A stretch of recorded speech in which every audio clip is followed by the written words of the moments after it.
That's how I became this sober vet. Yo left, yo left, yo left, wow. Our mission is to normalize sobriety with veterans who are using and abusing substances in a harmful, self-medicating way.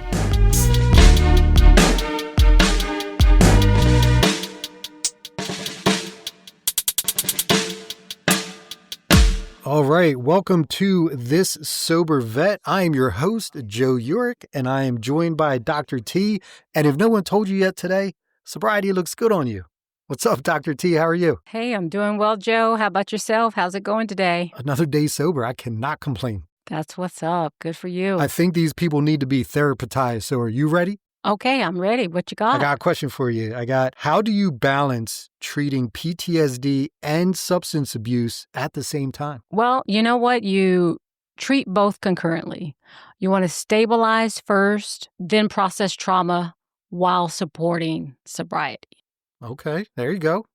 Okay. Now you have all been therapized. So I'm super excited about today's episode. We're introducing a retired United States Air Force combat veteran with 5 deployments who is now working as the volunteer and veteran activities coordinator for U.S. vets in Las Vegas. Welcome to you, Jimmy Depew. How are you doing, sir? Welcome, Jimmy. I'm great. Thanks for having me, guys. Yeah, thanks for coming on. It's an honor. So quick question about your name. Your nickname is Pew Pew? Yes, sir. That is Al freaking Standing.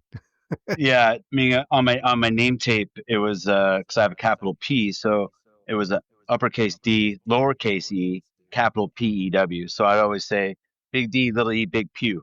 Nice. And then I was watching Star Wars at Tarancot when we were closing the fob, and it was Thanksgiving 2013, and someone was like, "Man, I love that pew pew pew shit." And I was like, "What'd you say to me, bro?" And he was like, "That's true. Yeah. We're gonna run with that. We're gonna run with that. It's a lot better than that fucking Air Force guy, because I was the only one I was only a couple of us on the base. So That's awesome. Okay. Dude. I really enjoyed the nickname, and then it's just kind of stuck. And then, yeah, my mom calls me Pew Pew. I love it, dude. That's awesome. And my kids are the wee pews because they're Okay. Yeah. That's so cool. Cool. small caliber. Nice. All right, Jimmy. So if you don't mind starting from the beginning of all the branches, why'd you choose Air Force and how did that story come about? Well, I joined at 17 in 2001. Before it was, before the towers and all that. My namesakes, James and Robert, one was in the Air Force, one was in the Army. And I was coming out of high school, didn't really know what I wanted to do with my life. So my granddad, who raised me, said, "Hey, why don't you join the Army?" So I went down, talked to the Army recruiter, and scored really high on the ASVAB. And he was like, "Ooh, yeah, I got you." Then I told my other grandfather about, "Hey, I'm thinking about doing this." And this was my score. He's like, No. I love the Army and all. Go check out the Air Force. So I checked out the Air Force, and I was just looking to do a reserve, and it wasn't until 2 months later when the planes hit the towers, and then it got real. But I was looking for something that was transferable to a civilian job. So I chose air transportation, which is opening, closing bases, heavy equipment operator, hazmat, load planning, all the jobs at a civilian airport. So I was like, oh, I can go learn how to do this and come back and get a job. So I went with that. The Army recruiter was so mad. He came to my house looking for me because I was supposed to meet him. And I remember, I can remember his face, but I can't remember his name. He was not happy with me at all. But I joined July 17, 2001, and then off to boot camp. Nice. Wow. And then where did you do in Air Force? Is it called AIT where you learn your Well, it's job? just tech school. Tech school. Yeah, I went to basic, if you want to call Air Force basic training. I mean, we all know it's all right. Right. But We know. I went to Lackland, and then I stayed at Lackland, and then I came back, and a year later I got a job loading airplanes at UPS as a supervisor at 19 or barely 19 years old. And I started doing my job in the Air Force every day, which made me very effective at my job in the Air Force, even though I was only doing it the 1 week in a month, 2 weeks a year. I got really good at load planning 757, an Airbus, a 727, which just made me very effective when I would go out on drill. And then I hit my first deployment in 2004, and we were supporting, a lot of the FOBs in and out of Iraq, mission statement for Afghanistan, and doing the Horn of Africa mission. So our job was very, very important with the rotators and getting everybody downrange to go do the good work. And then I came back, and I loved it so much. I went right back in 2005, same mission, same place. After my second deployment, I met a girl. Uh-oh. Mhm. Yeah, we got married, and we had my first kid. And then I hung around a little bit, but then Bagram was popping off. So 2011, I went back. But in the Mhm. meantime, in between 2006 and 2011, I defected, and I went to go work for FedEx Mm. as a service manager, thinking, "Ooh, man, the FedEx planes, they're bigger. There's more of them. I can't wait." Where did I work? FedEx ground with the Oh. trucks, Oh. no airplanes. Oh man. Uh-huh. Ouch. So I really loved what I was doing at UPS, but I needed to make more money. I was starting a family, and so I made the switch. But then I went out to Bagram 2011, and that was a pretty wild trip. I'm sure. Now, how were all your missions over there? Did everything kind of go as planned, or did what we know happens during a planned mission where nothing goes as planned, or Yeah. how? No planned mission survives initial contact, right? So Mhm. I got in with the Camp Montron Rangers and started becoming more of the special forces liaison for the aerial port and Hmm. working all the cool missions. We have a C-130 show up on the airfield, and I'm out there as the liaison, and I got 6 different special forces groups there, like Trident and the Rangers and whoever else, and we're trying to cram all this stuff onto a plane, and I'm low planning and trying to figure it out on the plane because it's the engines are still running and we're getting out of here. So Wow. every single day on my deployments are different challenges, right? So you don't think about mission sustainment when you're a grunt or you're out there kicking doors of how many people are standing behind you to make that Uh-huh. mission for you to go out and do the nation's work. Get a lot of graph for being the chair force. Well, I was the guy that was on the back of those C-130s, those C-17s, C-5s. Everybody's like, "Damn, that guy's working hard." Yeah, my back hurts, dude. Want to help me Yeah. push? Like, Right. we're Uh-huh. pushing pallets and rigging parachutes, and Wow. every day was different. Moved a lot of really cool things in my 20 years, my 5 trips. And as a reservist, I did 10 years active duty. So I ended up with over 3,700 points, which is equal to 10 years active duty. So you can tell how much I love being out doing training missions or training my airmen to go back to Afghanistan like we did in 13, and preparing them for the future. Because at that point, every time I went, I had the most deployments. And when I retired with 5, I was still number one. Now they're all deployed right now, and I'm like, man, I could have been gone again. But I Uh, I chose to hang it up on 9/11/21, the ceremonial end of the wars, Hmm.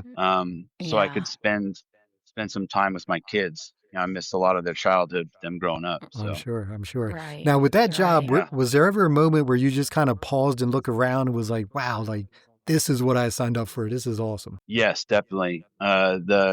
The command retrograde element, the CMRE group I was part of in 13, 14, that was my big adventure trip. I worked, with Team 3 and Team 7. We were out in Tarancot closing that fob. We closed 14 additional fobs, started Camp Leatherneck's drawdown. And that respect, I really did feel like I was really having an effect on the mission. I mean, we closed the Mhm. base. My one of my 2 accommodation medals, we closed the base 2 weeks early because I showed up with another airman. And I was like, look, we need to maximize ACL on these planes. Let's start moving some things around, and we can get more on the planes, and we have less planes. Hmm. And that's what we did. Um, we got it done 2 weeks ahead of schedule. Wow. One part of my job that is the most long-term affecting me as the human remains. So that's part of my job as well. Mhm. That's tough. So we Okay. did, 79 to 100 per deployment sometimes. You know, we would get the American Red Cross Killed in Action notification through our ATOC, and then we have to start running the checklist, base command. Then we have to start looking at our global positioning system. Yeah. That's not may not be right, but yeah, it's not the right acronym, but it's been a while. Start moving airlift to get the fallen hero home within 36 to 48 hours. Wow. So, and sometimes that also included helping re-ice, in 04, 05, 06, those were re-icing human remains on the flight line to keep them cold Hmm. because we didn't have room in the mortuary. And Wow. yeah, once they're bagged and in the transfer cases, you put the flag on, we run the ceremony, and then the losing unit, the person that their escort would come and, sometimes like in 2013 with the Task Force 310 guys, we had an interpreter, and she's a female. Oh no, she wasn't. She was a medic, female medic, and 3 Rangers from Task Force 310, and I remember it very vividly just because we just got out of one. The government was shut down in October 2013, and they were constantly on the news, their faces, the 4 of them. And she stuck out because she was a female, right? So they were Yeah. constantly on the news because they're trying to figure out how they were going to pay for the ceremony because the government was shut down. Oh, wow. And Yeah. yeah, that one sticks with me. And as technology progressed with my deployments, the first 2 were letters home or emails. Then it turned into phone calls. Then it turned into FaceTime. I would do an HR move in Kandahar. And then a day later, I'd be scrolling through Facebook on my laptop or whatever. And then I would see their funeral procession, fallen hero. And I was like, I was the last person to see that individual in country. Wow. I put them on the plane, and now they're on the news. That was, Yeah. yeah, That's hard. that was difficult. And I always tried to, in the OCPs, yeah. So the map pocket. So what I would Okay. do, when I would do the casualty report for the special handling paperwork, I would print out an extra one and I put it in my map pocket. Mhm. That way, Okay. they're always on my mind, and I would always hope I would never replace it. But I'd be wrong, I'd be wrong. Gotcha. I'd be wrong a lot. Oof. And now I got my 100% Okay. after I retired. At that time, I'd been at FedEx for 15 years, and I was like, I hate this job. It's not with the airplanes. I already retired from the Air Force. I'm out.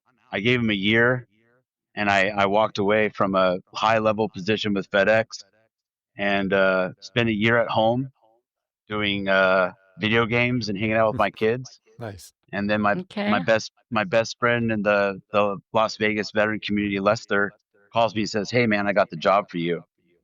And I was like, "Ooh, what is it? Is it more warehouse crap? Like, what is it?" He's like, "No, no, no, no, veterans." I was like, "Even better."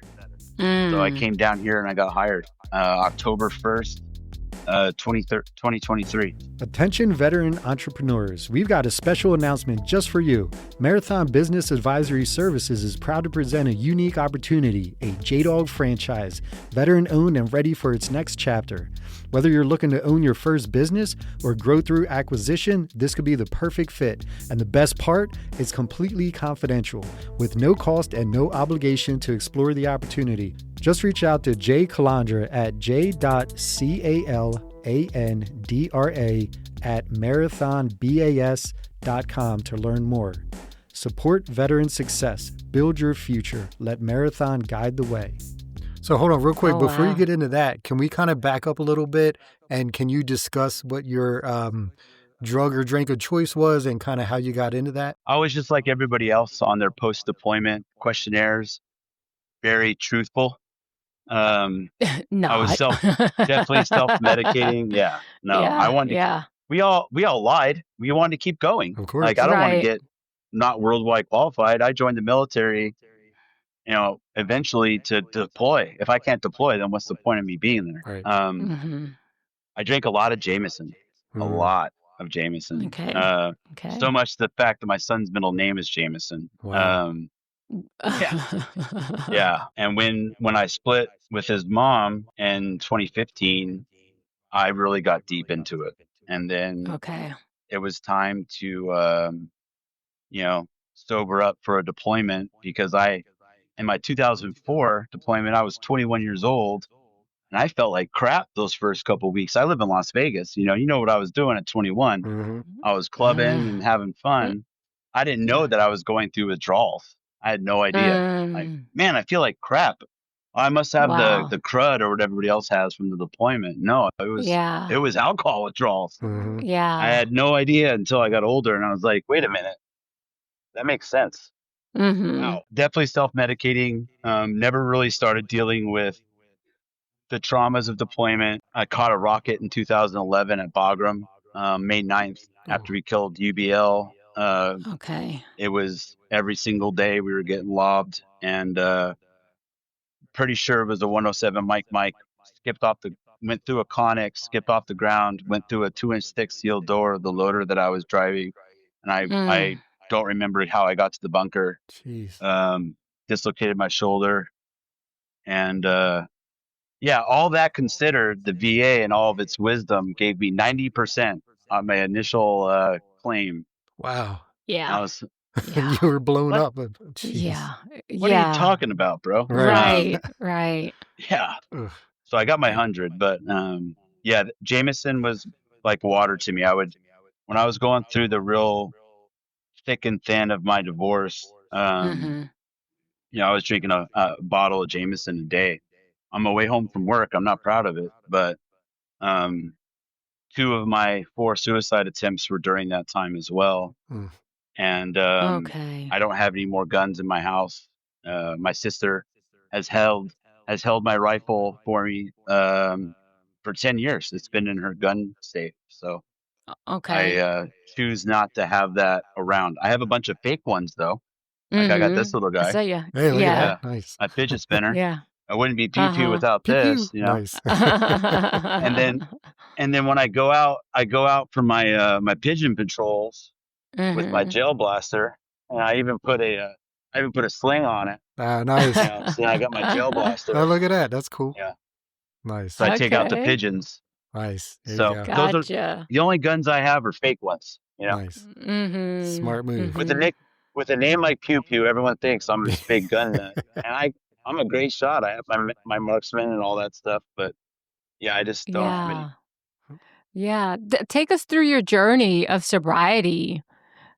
Okay, so I stopped drinking the day I started working here. U.S. Vets' Okay. mission is to prevent and end veteran homelessness. So Okay. I have been familiar with U.S. Vets.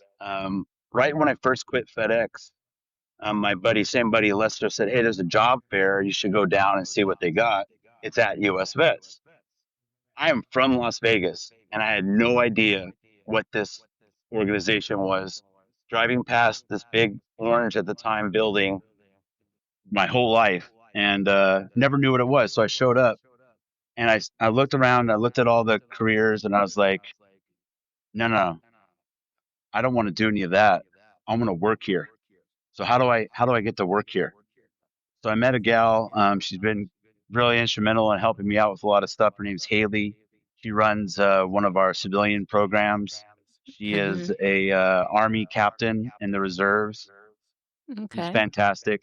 She said, unfortunately, we're not hiring right now, but come back or staying in communication with us. So I left. And a year later, I'm not joking, that was like October 17th.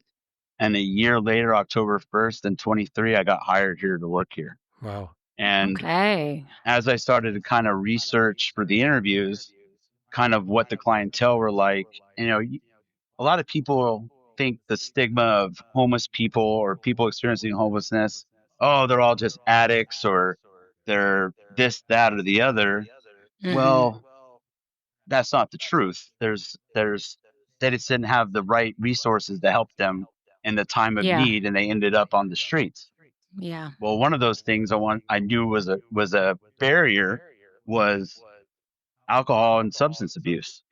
So I quit drinking cold turkey the day I started working here. Wow, good for And you. that's been Wow. yeah, Wow. 779 days. Nice, My outstanding. plan was to Wow. go, yeah, Good. 2 years, 1 month, and 17 days. Yeah, man. Great My for plan, you. yeah, thanks. My plan was to just, give it like the 3 months, and then I was like, wait a minute, this is really cool. I can remember all my concerts. I don't have to worry about DUIs anymore. I'm saving a lot of money because let's be honest, we don't work here for the pay. I need to learn how to save anyway. This is awesome. So then after that, I made it a year, and then now it's just part of who I am. Mhm. I've helped a lot of people get sober in program. I run a recovery meeting on Mondays in my really cool office you guys can't see. Um, my first year, I found from the Nevada Foundation for Recovery, there's a peer recovery support specialist class. So Mhm. you had to be in active recovery to be in part of the class. So I went and took it because I just wanted all the tools. Give Yeah. me all the tools so I can help as many veterans as possible. And Okay. that was an eye-opening experience. I met a lot of like-minded people. And then I Uh-huh. found out like the sobriety culture in Las Vegas, one is probably one of the hardest places in the entire world to get sober, Right. right? Sin Okay. City. Mhm. And the recovery and sobriety community in Las Vegas is so cool. Like there are so many awesome people that have climbed out of hard addiction and are now trying to, like my buddy Robert who runs Shine a Light says, we're just a bunch of heroin addicts that got clean and decided to go back and help as many people to get out of it Nice. like we did. Mm-hmm. And those are the guys I hang Mhm. out with, as much as I possibly can. With Shine a Light, they go down in the tunnels here in Vegas, and they're looking for they're out there for outreach to give support. So we give them sandwiches, water, toiletries, snacks, things like that, and then they get to know them, and then through that um, relationship, hey, do you want to get off the streets today? Do you want to go to Yeah. detox? Okay, you want to come with us today? Really? Okay, cool. Let's pack up your stuff, man. We're all going to help you, get you in the car, and then take you over to the Crossroads, which is one of the rehabs here, and they'll give them a seven Yeah. day detox and then get them into the program. And then hopefully it sticks or for as long as it does. And then if they're back Mhm. out on the street, rather than being, hey, you messed up, no, Yeah. hey, celebrate the 3 weeks that you had or whatever it was in program. Yes. You want to try again? Yeah. All right, cool. Let's go. And they're just Right. some of the Shine a Light and the Crossroads folks are some of the salt of the earth people. And we just did this big event called Narcan at Night where we went out, Mhm. 550 volunteers. Wow. We gave out 10,000 doses of Narcan throughout Wow. the entire city. Outstanding. That's Yeah, That is awesome. yeah, yeah. outstanding. So I just Yes. my journey is just I've just seen the light, and I've seen, like, I know you had Tim on your season finale, and he's very big into plant medicine and about not self-medicating, and I'm very big on that too. I look up to Tim a lot. Like I even got his Hey, the book Book of right Got here, the Bam but Bam. Yeah, look. it's a great book. So what I've been Yeah. doing is I don't know how many Tim has sold, but I know he sold at least 5 because I've bought 5 of these. Nice. And what Okay. I do is when I get to know the veterans, they start coming to my recovery meetings. I'll get to know what page makes most sense for them, Mm, Mhm. and then I'll read it to them.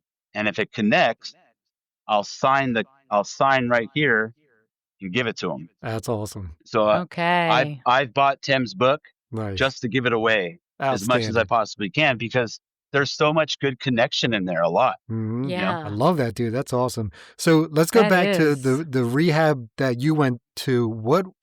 Can you give me like 2 or 3 tools that you took from your time there that you now use to help other people with? Well, from the class, I never actually went to rehab. I was at a class that was ran by a rehab, Okay. the Foundation for Recovery. Yeah, really Mhm. just, I think the most important takeaway from that is you yourself. Like, I can't save you, Joe. Hmm. You have to save yourself, but I'm Yeah. going to help you get the tools to make it Yeah. possible.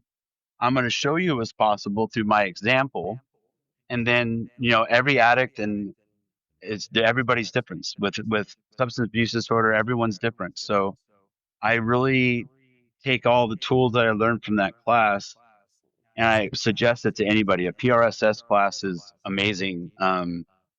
Take the tools that you learn from other people and then try to figure out what I can mold best to the veteran in need at the time, and Mm-hmm. then make those resources available for them, and then just light follow-ups. I've sponsored a lot of people that love the 12 step, and I'm a fan of the 12 step. I'm a big fan of the book. I use it lightly in my recovery meetings classes, um, where it's more of a peer support. I'm actually moving my recovery meeting more to a DBT minded mindfulness kind of class where Mm-hmm. we talk about being mindful of our triggers and, you Yeah. know, things of that nature. So that's been really, really a good takeaway. And just Very good. asking those open ended questions and allowing people to talk, Yes. which I haven't let you guys do at all. But No, that's This is your show. We great. don't like to talk. yeah, We Yeah. yeah, want to highlight you yeah, you because want to Yeah. listen. yeah, this is your Yeah. story. Now, when I Yeah. first quit, I've said this a million times. I literally felt naked. I felt like I was unplugged from the matrix, like I was on a different planet. Like, because you did cold turkey as well. What did you experience in the beginning that would make most people go back to the bottle, but you kind of pushed through? Well, my first real like slap across the face was Memorial Day. Mm. Um, we have this big festival here in town called the Punk Rock Bowling Festival, and generally, the drinks are cheap, and I'm in the mosh pit dressed as a hot dog, jumping around, and um, I'd never make it to Monday. I'm always so beat up from Saturday and Sunday that in all the years I've been going to punk rock bowling and I've been drinking, I never made it to the Monday show, and I paid for it. I just never went. This year, or the 2024 was the first year that I made it to the Monday, Nice. and I felt great. I felt great. Like very somber, very triggering day with carrying as many human remains as I have. Um, a very it's difficult to take away that mask Mhm. and Yeah. really be in tune with your emotions, Mm-hmm. and realizing that it's okay to not be okay. I mean, for me, Absolutely. that was something that was really difficult in the beginning because, if I had a shitty day or something, I'd just go get hammered about it Right. and feel like crap the Mm-hmm. next day and then probably do it again. And then, one thing one of my most memorable times was one of the last times I drank was 4th of July in 2022. I take my kids on this trip and we go out to Yosemite. We go hiking and we do a lot of things. Well, I'd always made it a point to never drink in front of my children. Never. I never did. But I broke my rule on the 4th of July. And that was probably the only time they ever saw me intoxicated.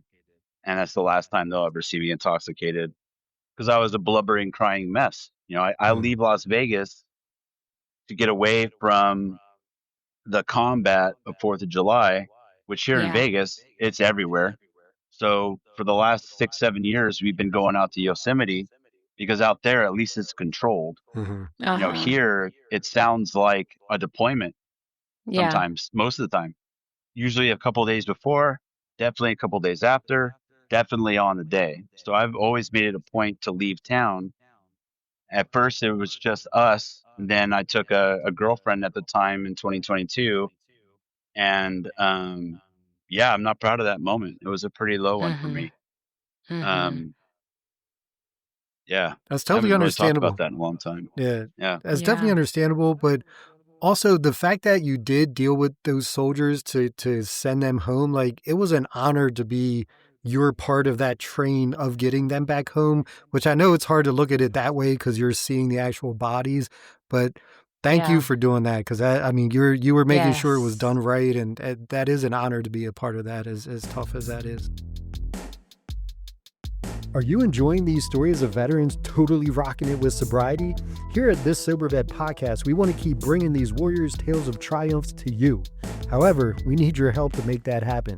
We're in need of sponsors for This Sober Vet podcast. That's right, now's the time to show your support, advertise your brand, or just make a monetary donation. It's easy. Just go to our website, www.thissobervet.com. To become a sponsor, fill out the form on our contact page. To donate, just click on support the mission. Let's keep shining a light for those still in the dark. Yeah, sometimes I did one, and he stands out because he was this real young Marine in the middle of the night in December, and it was just me and the crew of the C-17 and whatever passengers were on the plane, and we put him on there. But if I can't remember his name, but I could see his face, like I could see it like perfectly. He's like a meme. Like, I was thinking at the time when I was putting him on the plane about the family that's going to receive this young, I was like 19 years old, Mhm. that their Christmases and their holiday season for the rest of their lives are forever going to be changed. And, I took a lot of love and care with every single human remains that I moved, but specifically that one because he shows up in my feed every now and then in December, Ah, you know? wow. Yeah. That is Wow. tough. Real young kid, Mm. Yeah. middle of the night, and Mhm. no big ceremony like normal. When I moved those 310 Rangers and the female, I they were pulling their guys that were still out trying to fight the people that ambushed them. They pulled them off the battlefield to come back and do the ceremony so we could put them on the plane. Wow. And that's like, I always think about the people that I worked with being the most badass people on fan of the face of the planet Earth, and they were. The Rangers and the Recon Marines and Trident, the SEALs, and all those folks. Like at the end of the day, they're still just people. You know, Yeah. and to see them break down some of the some of the world's toughest men and women in the Mhm. world break down because they're putting their best friend on a plane or somebody that was important to them, or I always carry that with me. Yeah, we're still Yeah. human. Yeah. Yeah. Yeah. Yeah. But one thing, like, here's a testament to your strength and your sobriety, because if anyone should be drinking, that's you, because that is something very difficult to deal with. So the fact that you're sober and Absolutely. you're staying sober, man, good for you, dude. That's outstanding. Yeah. Well, I appreciate it. I Yes. appreciate it. I still Yeah. I think I'm very much still in the fight. Um, Yeah. it's just different base, Right. Right. different location. Uh. It's downtown Las Vegas, and I'm a big member of Virgin Vets and Players, and with MVP, Oh, cool. Virgin Vets and Okay. Players. Okay. Um, and like I was on a conference call with Nate Boyer, and one of the things he said, and I always use it, but I have to quote him, is I do what I love to fight what I hate. And I Mhm. really hate veteran homelessness, and I love my job. Mhm. And I have found my purpose after service. And like my therapist at the vet center says, I'm just chasing the deployment still, which Uh-huh. you know, he's probably pretty right. My office Yeah. does look like a chew right now. I got lights everywhere, and Mhm. I got my PT belt right here. There I you don't know if you go. can see it. It's probably Need too Okay. that. bright. Yeah. I got my AR style Orbeez gun. It's Mhm. just a different type of fighting. But you have your P word, it's that Okay. purpose. And I feel like once people become Yes. sober and they find a purpose, there's no going back, because Mhm. now you're just so honed in on that. And your purpose is such a righteous one. Now, do you have any numbers that you Yeah. could share with us? Like how many people you guys treat a year or month or whatever? Yeah. Yeah. So we house 132 in transitional beds here at our main site down on Bonanza Las Vegas Boulevard. They have 4 to a room upstairs, which is it's like it's an old hotel. Hmm. So the bottom level is our grant per diem, our GPD beds, or veterans in progress beds, or VIP beds. It's 132 of those. We have 8 females. We have 2 rooms with 4 females. It's 4 to a room for all of our males as well. We service around anywhere from 1,200 to 1,300 a year. Wow. We Wow. serve, I think it's like 132,000 meals. I mean, we serve them breakfast, lunch, and dinner. We have an on-site therapist. We offer case management for every single veteran that comes in the program, to include our largest program ran by my buddy Michael Twing, Mm-hmm. the SSVF, which is the Supportive Services for Veteran Families, and that's our largest program throughout the entire city because, a veteran with a spouse and kids, they still get help from us. Yeah. We also have our workforce section that helps the veterans get back on their feet with job employability, help them explain any breaks. As if they're out there on the streets, they're not working, so we have to work with that resume. We have a very long list of employers that we work with to help hire, felons or whatever it may be. We help them get jobs. We have an on-site therapist, Dr. Taylor. She's amazing. She helps them out with their claims, and then also helps out with their brains. Yes, claims and Yeah, brains. yeah, That's yeah. Another good. Dr. Full T. wraparound services. That's what's Yeah, another up. Dr. T. Yeah. Yeah, Nice. yeah, Yeah. yeah. That's She's great. wonderful. And my boss Troy is the best boss I've ever worked for. He's another Air Force. He was a medic. He was at Okay. Bagram a little bit before I was there. He gets it. We try to give the veterans as many chances as we can within Mm-hmm. reason.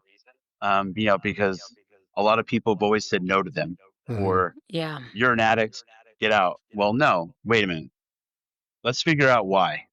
Mm-hmm. Let's figure out that kind of stuff, and then try to remove those barriers, and then see Right. where you can go to. Our outreach team, it's another partner of mine, Louis Borreo. He is also a Air Force combat veteran. He was security forces. He runs our outreach team. So that outreach team goes out, just like Shine a Light does, goes out to the camps looking for veterans. And then we Okay. offer, beanie. Right now it's getting cold in Vegas. It's 50 degrees right now, so it might Mm-hmm. snow. Um, we offer them water, all the same things, but they also go out into the encampments, looking for veterans as well. Um, but it really is a labor of love for the whole team. And just like I said about those individuals out kicking doors, there's a team of people behind them supporting them, and Yeah. that's what we have here with our dynamic between all of our frontline staff and our back of house staff to keep the programs going. That is outstanding. Now, since working with U.S. vets, do you have any standout stories of someone that has come and done the program that really sticks out since you've been there? Or? Yeah, I mean, every day there's always something different happening. We just had our fundraising gala in October, and we have an artist that he was in the Army for years back in the 70s.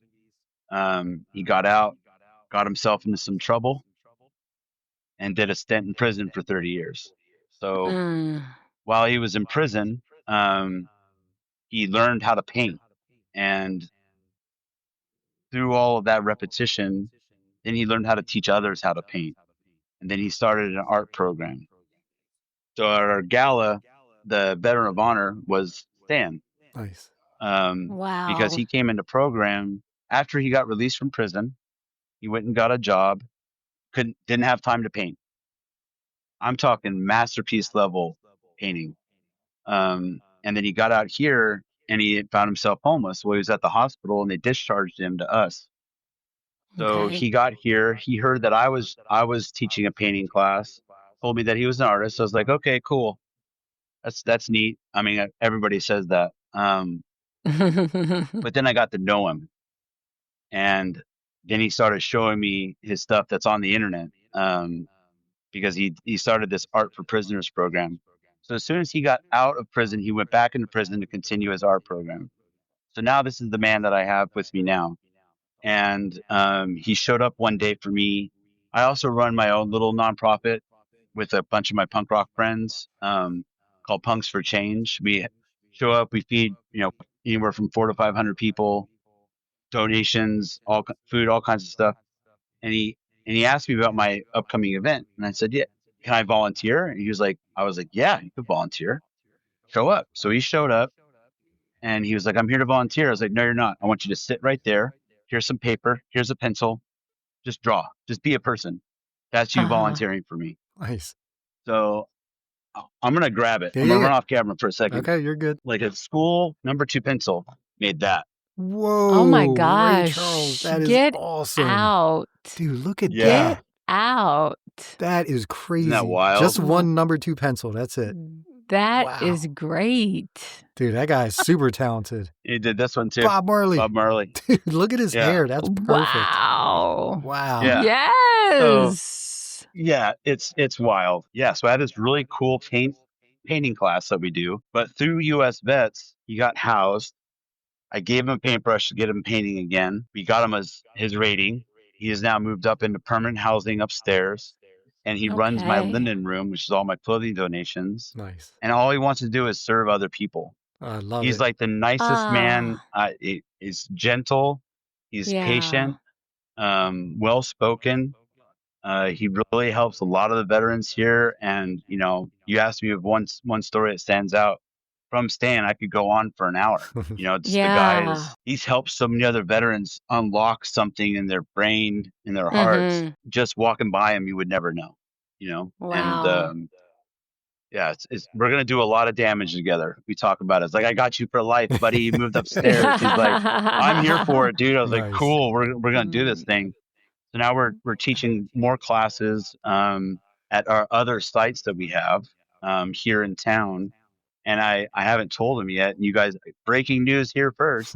I just talked to a gal from the Nevada Arts Council. And I think I might get him a job as a teaching artist for the Nevada Arts Council. Oh, that So is he can go to so other great. facilities. Oh, dude. Yeah, that's all he Nice. wants to do is teach people how to do Yes. art. It's so cool. Yeah, it's so cool. Jimmy, look at Oh, you, that dude. is From great. UPS to Yeah, it's FedEx so cool. to US Vets, just crushing it. Yeah, That's awesome. Yeah. yeah. And the Air Yes. Force, somewhere in between all Yeah, that. just chopping Yeah, it whatever. up. Yeah. Yeah, Dude. and sober, Outstanding. and sober too. And sober, yes. Isn't it a beautiful thing Great when you for wake you. up without a hangover, without regret, Yeah. not wondering what the hell you did last night? Like, dude, it's so Yeah, nice. not worrying how much asshole tax I need to pay or Asshole tax. if I need to. Where's my card? I don't even know where my debit card is. Like Right. I have to retrace my steps. Uh-huh. Like, yeah, man. I've Yeah. never woken up a single day since getting sober and gone, you know what? You know what sounds good right now? Laying in my bed because I'm hungover Yeah, screw and that. missing Mhm. an entire morning with my children. Right, right. Yeah. Think about all the time I already missed with them, deployed or TDY. And then you mix in all the hangover days, even Mhm. while I was still married. Mm-hmm. There's a lot of them. And I wish I had like woken up earlier, but I'm here now Yeah. and Absolutely. my kids are getting the best version of me that I've ever been. Hell yeah. And every day I'm trying to get better. And I get to help so many other people do the same thing. And that's what's most important. Absolutely. I got goosebumps, brother. That's awesome. I love to hear that. Yes. Nice. Perfect. Yeah, it's been great. Like I'll stay here for another 18 years and I've already been here for 2, so I'm gonna do another 20. I've only ever had 4 jobs, so I told Stan That if sounds I'm not as great. good at you after 20 years, you're a shitty teacher. You're a shitty teacher. Nice. Nice. Thank you so much for doing this show. Like I've seen you guys' stuff and the biggest thing that I've been able to take away, especially from our Las Vegas veteran community, is that we're better together. And there needs to be more of us out there doing this because there's so many more of us out there that need the help. I'm Jimmy Pew Pew, and that's how I became this sober vet. If this story helped you, hit like, subscribe, and follow this Sober Vet podcast. Every click helps another veteran know they're not alone and that recovery is possible.